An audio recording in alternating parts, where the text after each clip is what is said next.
Hello प्यारे मित्रों, दोस्तों नमस्कार। आइए आपकी अपनी नित्य संस्कृत क्लासेज में मैं आप लोगों का बहुत बहुत स्वागत और अभिनंदन करती हूँ।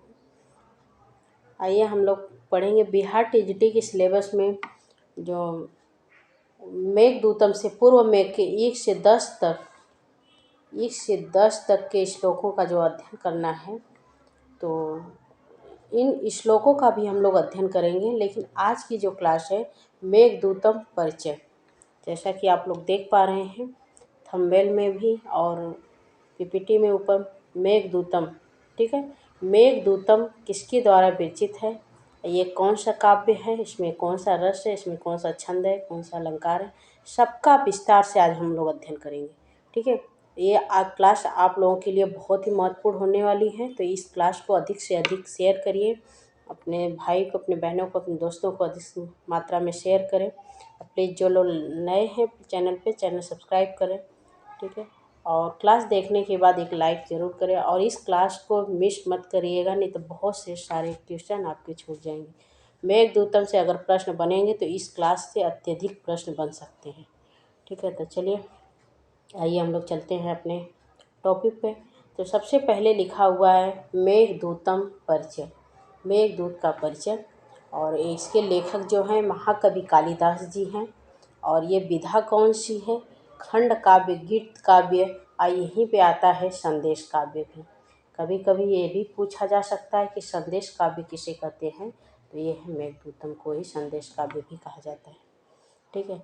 2 भागों में विभक्त है ये, पूर्व मेघ और उत्तर मेघ, जिसमें से आपको पूर्व मेघ का ही अध्ययन करना है। पूर्व मेघ का 110 तक के श्लोकों का इनका अध्ययन करना है, ऐसा है बीपीएससी बोर्ड द्वारा, ठीक। इसमें जो प्रधान रस है विप्रलम्ब श्रृंगार है। देखिए इसमें प्रधान रस विप्रलम्ब श्रृंगार है। छंद जो है मंदाक्रांता, पूरा मेघदूतम मंदाक्रांता छंद में ही लिखा गया है, ठीक है। इसमें कोई और छंद का प्रयोग नहीं किया गया है, केवल मंदाक्रांता छंद का ही प्रयोग किया गया है। मेघदूतम की जो रीति है वह वैदर्भी रीति है। महाकवि कालिदास की जो भी रीति पूछा जाए वह वैदर्भी रीति ही है और मेघदूतम की रीति वैदर्भी रीति है। इसका उपजीव्य कथानक है ब्रह्मा वैवर्त पुराण से और एक दूत की कल्पना वाल्मीकि रामायण से। एक दूत की कल्पना और वाल्मीकि रामायण से उपजीव्य पूछा जाता है कि इसका उपजीव्य क्या है, तो इस पर ध्यान रखिए आप लोग। ब्रह्मा वैवर्त पुराण से यमदूत की कल्पना, ठीक है। और इसका नायक जो है यक्ष है और यक्ष का नाम है हेममाली। यह किसके अनुसार है, तो ब्रह्मा वैवर्त पुराण के अनुसार। प्रश्न बनेगा कि ब्रह्मा वैवर्त पुराण के अनुसार यक्ष का नाम क्या था, तो यक्ष का नाम जो है वह हेममाली है, ठीक है। यक्षिणी विशालाक्षी है, यक्षिणी का नाम है विशालाक्षी। तो इन प्रश्नों पे आप लोग ध्यान दीजिए, देखिए। और कथानक इसका है दूत काव्य के रूप में गीत काव्य है। दूत काव्य के रूप में, देखिए इसको दूत काव्य भी कहते हैं, संदेश काव्य भी कहते हैं और गीत काव्य भी कहते हैं और खंड काव्य कहते हैं। तो ये जो कथानक है इसका दूत काव्य के रूप में गीत काव्य है, जिसमें एक यक्ष की विरह वर्णित है। यक्ष की विरह व्यथा इसमें वर्णित की गई है हेममाली की। और 50 से अधिक संस्कृत टीकाएँ हैं इसमें, 50 से अधिक संस्कृत टीकाएँ हैं। मल्लीनाथ जी की संजीवनी टीका है, इस पर ध्यान रखिए। पूछा जाता है कि मल्लीनाथ की कौन सी टीका है, तो जो संजीवनी टीका है वह मल्लीनाथ की है। जर्मन विद्वान मैक्स मूलर ने मेघदूतम का जर्मन भाषा में पदानुवाद और स्वेटज में जर्मन भाषा गदानुवाद किया है। जर्मन मैक्स मूलर ने पद अनुवाद किया है, मेघदूतम का पद के रूप में अनुवाद किए हैं। और वहीं पे एक और है स्वेटज जी ने जर्मन भाषा में गद्य के रूप में अनुवाद किए हैं, ठीक है।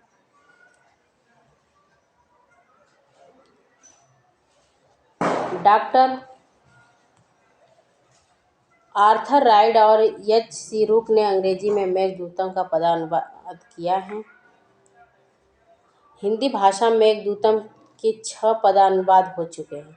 हिंदी भाषा में मेघदूतम के जो वे 6 पदानुवाद हो चुके हैं। क्षेमेंद्र ने कालिदास के मंदाक्रांता छंद की प्रशंसा की है। सुवशा कालिदासस्य मंदाक्रांता विराजते सुब्रत तिलक। ये सुब्रत तिलक ने कहा है कि कालिदासस्य मंदाक्रांते सुवशा कालिदासस्य मंदाक्रांते विराजते। और मेघदूतम में उपमा, उत्प्रेक्षा, रूपक आदि अलंकारों का सुंदर प्रयोग किया गया है।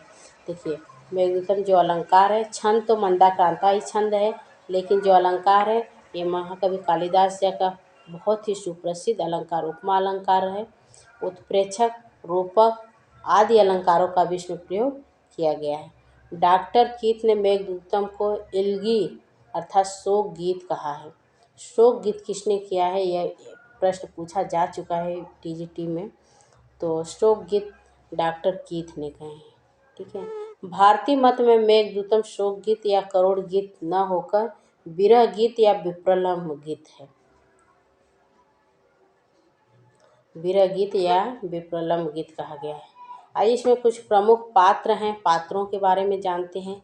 तो यक्ष जिसका नाम है माली है, यक्षिणी विशालाक्षी, मेघ अर्थात मेघ बादल है, और कुबेर यक्षाधिपति है। कुबेर धनों के जो स्वामी हैं वो हैं। संस्कृत के गीत काव्यों का आदि ग्रंथ महाकवि कालिदास का मेघदूत है।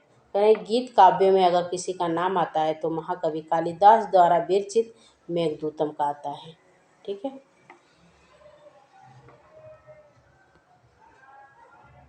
आइए देखते हैं। दक्षिणावर्तनाथ और मल्लिनाथ ने मेघदूत लिखने में रामायण से प्रेरणा ली। ये दक्षिणावर्त थे, दक्षिण के थे मल्लिनाथ जी ने, और इन्होंने जो मेघदूत लिखे हैं उन्होंने रामायण से प्रेरणा ली है। रामायण से प्रेरणा, ऐसा माना जाता है कि इन्होंने रामायण से प्रेरणा लिए हैं।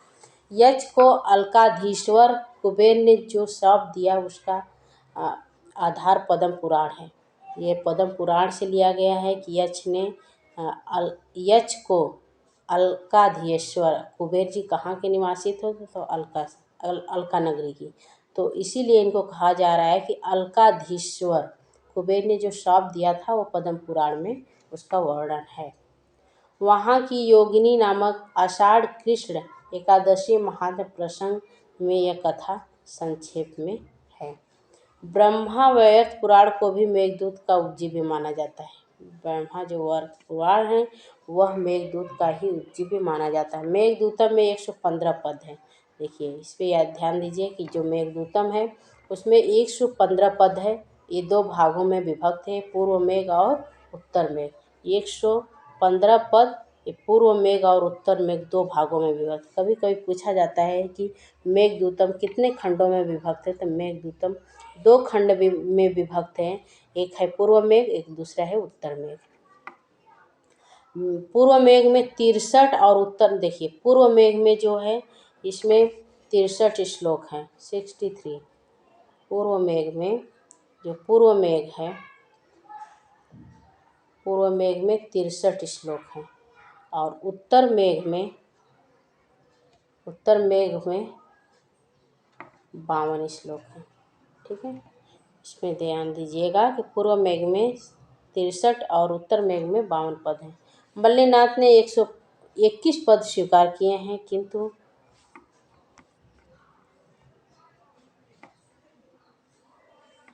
मल्लिनाथ ने 121 पद स्वीकार किए हैं, किंतु 6 श्लोक को प्रक्षिप्त माना है। मेघदूतम का मुख्य रस है, पढ़े हम लोग, विप्लम श्रृंगार है। मेघदूतम में मंदाक्रांता छंद प्रयुक्त है। यक्षों के अधिपति कुबेर है, उन्होंने अपने कार्य में प्रमाद करने के कारण किसी अपने अनुचर यक्ष को शाप दे दिया है। यद्यपि कालिदास ने मेघदूतम में कहीं भी यक्ष का नाम नहीं लिया, परंतु ब्रह्मा वैवर्त में यक्ष का नाम हेममालिनी तथा यक्षिणी का नाम विशालाक्षी आता है। ठीक है, ये सब जो नाम है वह ब्रह्मा वैवर्त पुराण के अनुसार है। और जो शाप के कारण यक्ष जो तो मेघदूत आरंभ होता है, यक्ष ने अपना सफा अवधि के 8 माह काट चुका रहता है और शेष माह बाकी रहता है। शेष 4 माह बाकी रहता है और 8 माह वो काट चुका रहता है। शाप के कारण नष्ट महिमा वाला यक्ष रामगिरी पर रहता था। प्रश्न बनता है कि जो यक्ष था वह कहाँ पे निवास कर रहा था, तो रामगिरी पर्वत पर निवास कर रहा था। ठीक है, रामगिरी पर्वत पर वह निवास कर रहा था। रामगिरी पर्वत से ही उसने मेघ को यक्षिणी के पास संदेशा भेजता है। ठीक है, मेघ को यक्षिणी के पास संदेशा भेजता है।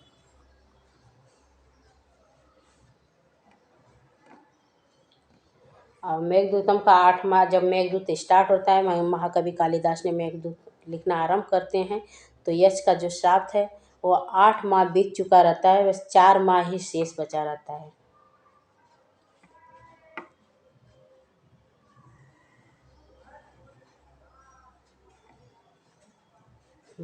मेघदूत का यक्ष जो है धीर ललित नायक है।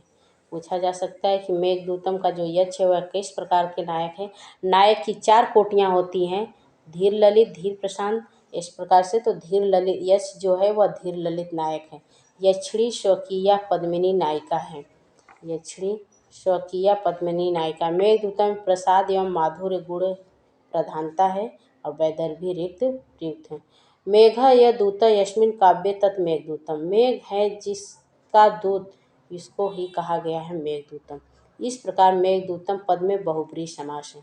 अगर पूछा जाए कि मेघदूतम पद में कौन सा समास का प्रयोग किया गया है, तो जो मेघदूतम है इसमें बहुब्रीहि समास का प्रयोग किया गया है।